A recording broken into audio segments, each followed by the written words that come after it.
Hello दोस्तों, welcome back to my channel Arvind Kumar Guruji में। दोस्तों, आज हम जानेंगे एनडीए और सीडीएस में क्या डिफरेंस है, किसको एनडीए ज्वाइन करना चाहिए, किसको सीडीएस ज्वाइन करना चाहिए, एनडीए में क्या एलिजिबिलिटी होती है और सीडीएस की एलिजिबिलिटी क्या है, क्या हम दोनों सर्विसेज को एग्जाम दे सकते हैं एक साथ में। ये भी साथ में जानेंगे क्या एनडीए और सीडीएस में जो मेजर डिफरेंस क्या है और किन लोगों के लिए ये भर्ती बनाई गई है। नमस्कार दोस्तों, मैं अरविंद कुमार। आज हम इसी वीडियो पे आप लोगों से बात करने वाले हैं, विस्तार में हम जानेंगे। आज हम इस वीडियो के माध्यम से जानेंगे अगर आप एनडीए के माध्यम से अगर आर्म्ड फोर्स में जाना चाहते हैं तो आप कैसे उसे ज्वाइन कर सकते हैं, और सीडीएस के माध्यम से अगर आप आर्म्ड फोर्स को ज्वाइन करना चाहते हैं तो उसमें कैसे आप ज्वाइन कर सकते हैं। साथ ही मेजर डिफरेंसेस क्या हैं, कैसे ये एक दूसरे से डिफरेंट हैं या दोनों एक हैं, इन सारी चीज़ों के बारे में हम जानने वाले हैं। ठीक है दोस्तों, तो सबसे पहले हम बात कर लेते हैं एनडीए की। एनडीए नेशनल डिफेंस एकेडमी, जैसा कि आप सभी लोग जानते होंगे। सीडीएस का मतलब होता है कमांड डिफेंस सर्विस। ठीक है, तो ये बेसिकली इनके दोनों के नाम होते हैं। दोनों को जो है एक ही संस्था के द्वारा एग्जाम कराया जाता है, वो है यूपीएससी। यूपीएससी दोनों की एग्जाम कराती है आपकी। ठीक है, union public service commission. UPSC ही आपके आईएएस, आईपीएस, आईआरएस का एग्जाम कराती है। वही बॉडी आपका एनडीए और सीडीएस का भी एग्जाम कराता है। ठीक है, अब सबसे पहले हम बात कर लेते हैं एलिजिबिलिटी में, तो एज की बात करते हैं। तो एज देखिए, एनडीए कैंडिडेट के लिए मिनिमम एज जो है 16.5 साल से 19.5 साल के बीच में आपकी एज होनी चाहिए।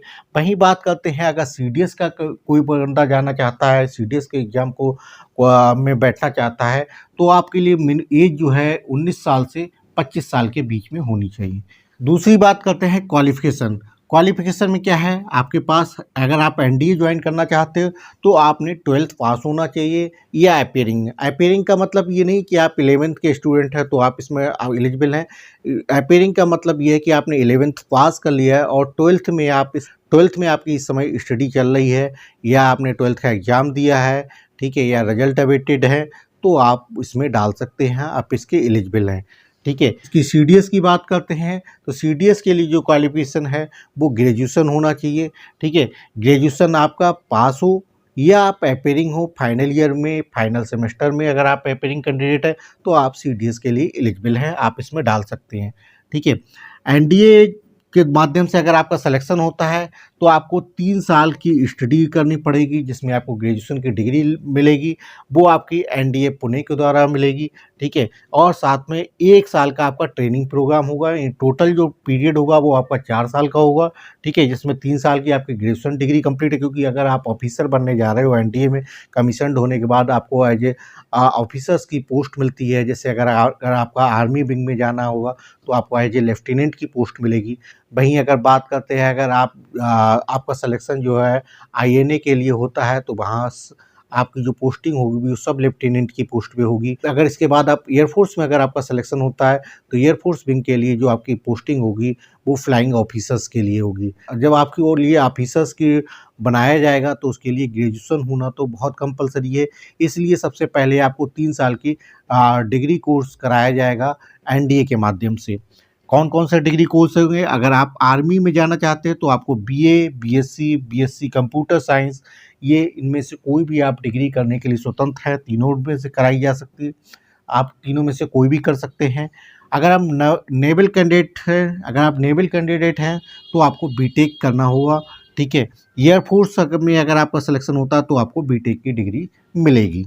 ठीक है, वहीं बात करते हैं सीडीएस के लिए, तो सीडीएस में आपका जो ट्रेनिंग पीरियड होगा वो 18 मंथ का होगा।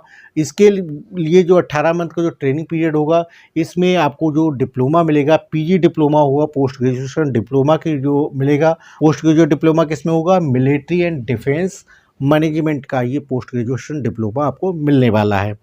ठीक है, एनडीए में आपका मैन और वुमेन दोनों के लिए एलिजिबल है। 2021 के सुप्रीम कोर्ट के आदेश के बाद, जैसा कि आप सभी लोग जानते हैं, एनडीए में 2021 में सुप्रीम कोर्ट के आदेश के बाद वुमेन्स के लिए भी खोल दिया गया है, यानी वुमेन्स कैंडिडेट आपका एनडीए में अप्लाई कर सकते हैं। ठीक है, मेन और वुमेन दोनों लोग एलिजिबल हैं, अप्लाई कर सकते हैं। वहीं बात करते हैं सीडीएस में, तो सीडीएस में मैन जो है आईएमए में भी सेलेक्ट हो सकता है, आईएनए भी कर सकता है, इंडियन एयरफोर्स में भी सेलेक्ट हो सकता है, ओटीए में भी हो सकता है, ऑफिसर ट्रेनिंग अकेडमी में भी जा सकता है। जबकि वुमेन्स जो है केवल ओटीए में ही जा सकती हैं सीडीएस के द्वारा। एनडीए के द्वारा वो सारे में जा सकती हैं, जबकि सीडीएस के द्वारा वुमेन्स केवल ओटीए के लिए ही सेलेक्ट होती हैं।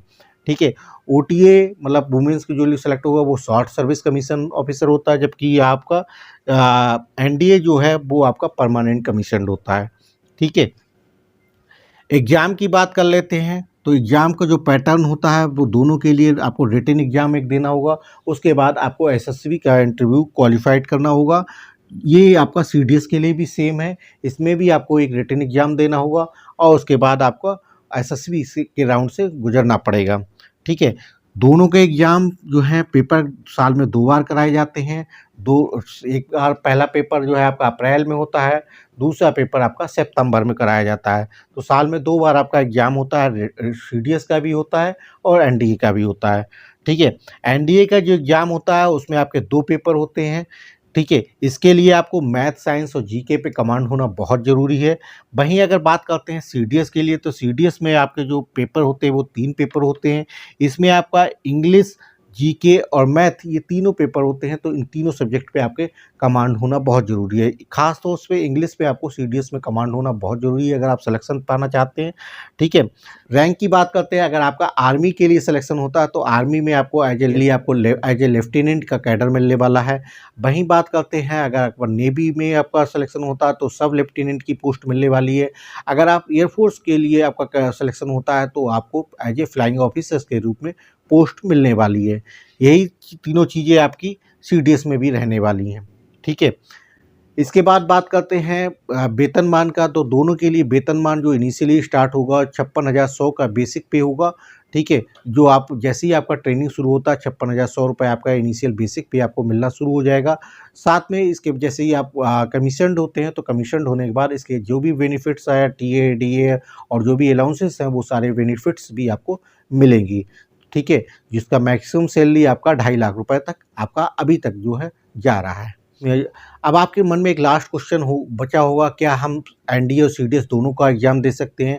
देखिए, एनडीए और सीडीएस का एग्ज़ाम साल में 2 बार होता है, लेकिन दोनों बार जो एग्ज़ाम होता है वो सेम डेट पे होता है। ठीक है, तो सेम डेट पे ही आपका एनडीए का एग्ज़ाम होगा और वही उसी दिन आपका सीडीएस का एग्ज़ाम होता है और ये स्टेट वाइज नहीं होता है। ऑल ओवर इंडिया की बात करते हैं तो पूरे इंडिया में एक ही दिन आपका ये पेपर कराए जाते हैं दोनों के। तो आप या तो एनडीए का दे सकते हैं या सीडीएस का दे सकते हैं।